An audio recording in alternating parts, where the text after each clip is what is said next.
கால் போட்டு உடஞ்சி போச்சு. இவர் உடனே சண்டை போட்டுக்கிறார். வீட்டில் இருக்கிற சனியனுக்கு பாத்திரத்தை எங்க வைக்கணும் ஏது வைக்கணும் தெரியல. உள்ளுக்குள்ளேருந்து ஒரு சத்தம். வந்த சனியனுக்கு கண்ணு என்ன பின்னாடியா இருந்துச்சு, முன்னாடி இல்லையா? இதே என்ன சொல்லிருக்கலாம். அவர் சொல்றார் வரும்போது, அடடா பாத்திரம் இங்க இருந்துதாமா, நான் பார்த்து வந்திருக்கலாம், என் தப்பு தான். பிள்ளைங்க மனைவி என்ன சொல்லியிருப்பாங்க, இல்லைங்க என் தப்பு தான், நான் இங்க வச்சிருக்க கூடாது. ஆனா சில வீடு இருக்கும், நான் இப்படி பார்த்து வந்திருக்கலாமா, நீ எப்பதான் பார்த்து வந்த, இப்ப பார்த்து வந்தது, அப்படியே சில வீடு இருக்கும். அது நாம தப்பு கிடையாது. அப்போ இல்லங்கிறது பாதுகாக்கப்பட வேண்டிய ஒரு நிலையம். இன்னைக்கு நாம் அதை இழந்துட்டு இருக்கோமோ அப்படின்னு நான் நினைக்கிறேன். அதே மாதிரி அம்மா கடைசியில் சொல்லும்போது சொன்னாங்க, எங்களுக்கான சில சுயம் இருக்குல்ல அம்மா, உங்களுக்கான சுயமே நீங்க வந்த இடம் தான். இல்ல நீங்க சொல்லுங்க, கணவன் வீட்டுக்கு வந்ததுக்கு அப்புறம் அம்மா வீட்டுக்கு போறீங்கல்ல, போன உடனே கலந்துருக்கிற உங்க அம்மா கேக்குது எங்கடி போனா, என் வீட்டுக்கு போறேன். என்ன சொல்றீங்க, உங்க வீடு, நீங்க பிறந்த வீடு உங்க வீடு இல்லையா? அப்ப என்ன தெரியுமா, உங்க வீடு அங்க, அந்த வீட்டுல நீங்க தான் ராணி. அப்போ உங்களுக்கான சுயம் என்ன தெரியுமா, அது எந்த இடத்துக்கு வந்தீங்களோ அந்த இடத்துக்கு வந்த உடனே உங்க அன்பு நாங்க எங்களை கட்டி போடுங்க, உங்க காலையிலேயே நாங்க கிடக்க தயாரா இருக்கோம். ஏன்னா அதுதான் உங்களோட வீடு.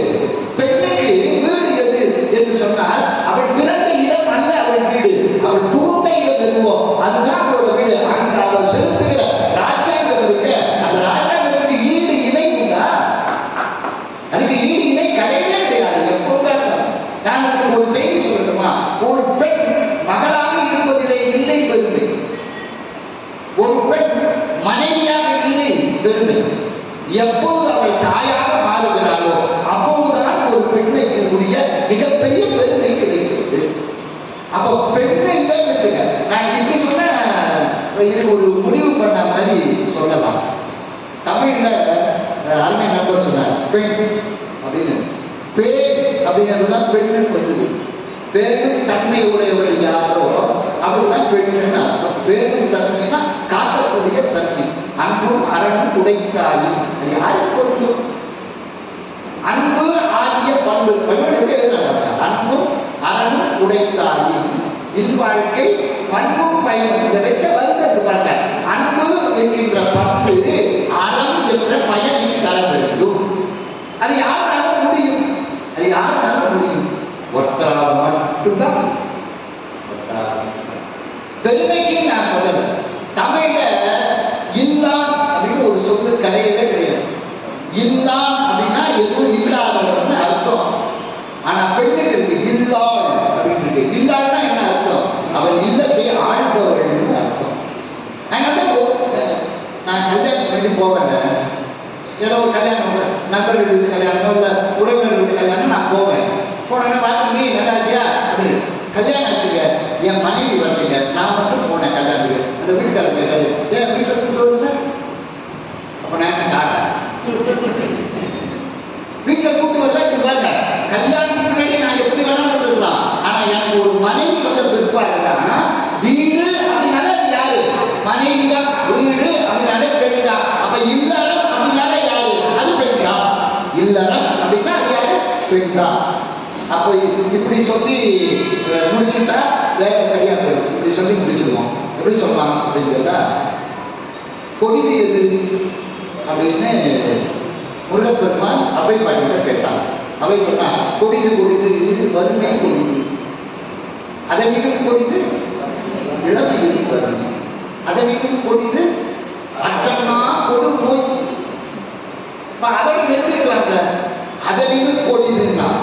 அவை சொன்னா பாருங்க, அன்பில்லா பெண்டு, அன்பே இல்லாத பெண்ணு தவறு. அது மாதிரி உலகத்தில் வேற கொடிதே கிடையாது. சரி, அதனையும் கொடிது யாராவது இருக்கு, என்ன இன்புறம் அவர் கையால் உண்பதுதானே. அந்த பொண்ணுக்கார போடு தின்னு கொத்திக்க அப்படின்னு சொல்றதுக்கு பாருங்க, அதை விட கொடிது. இப்ப இதுல என்ன தெரியுமா தெரியுது, பெண்ணு அன்போடு இருக்க வேணும்னு சொன்னா என்ன தெரியுமா அர்த்தம்? அவள் தான் உயர்ந்தவள்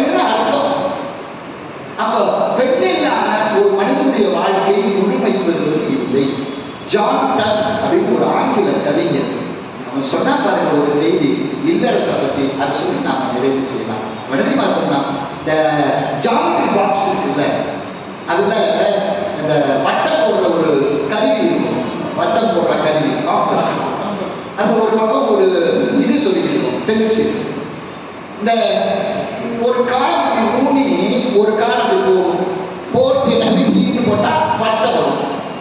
ஜான்டன் சொன்னா பாருங்க, இல்லறத்துல மனைவி ஒரு காலை ஊனி நிக்கிறா, ஆண்மகன் வெளியில போறான், ஒரு வட்டம் வருது.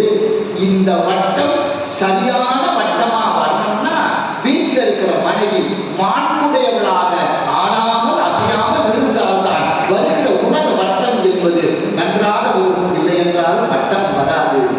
ஆனால் உங்களுக்கு ஒன்று தெரியுமா, போடப்பட்ட வட்டம் தெரியுமே தவிர நடுவிலே இருந்த மையப்புள்ளி மனைவி வெளியே தெரிவதே இல்லை என்று அவன் சொன்னதை நினைத்து பார்க்கிற பொழுது குடும்பத்திலே ஆண்களையும் சேர்த்து சுமப்பது பெண்கள் என்ற காரணத்தினால இல்லறத்துடைய வெற்றி, அதனுடைய மேன்மை என்பது மகளிர் கைகளிலே இருக்கிறது.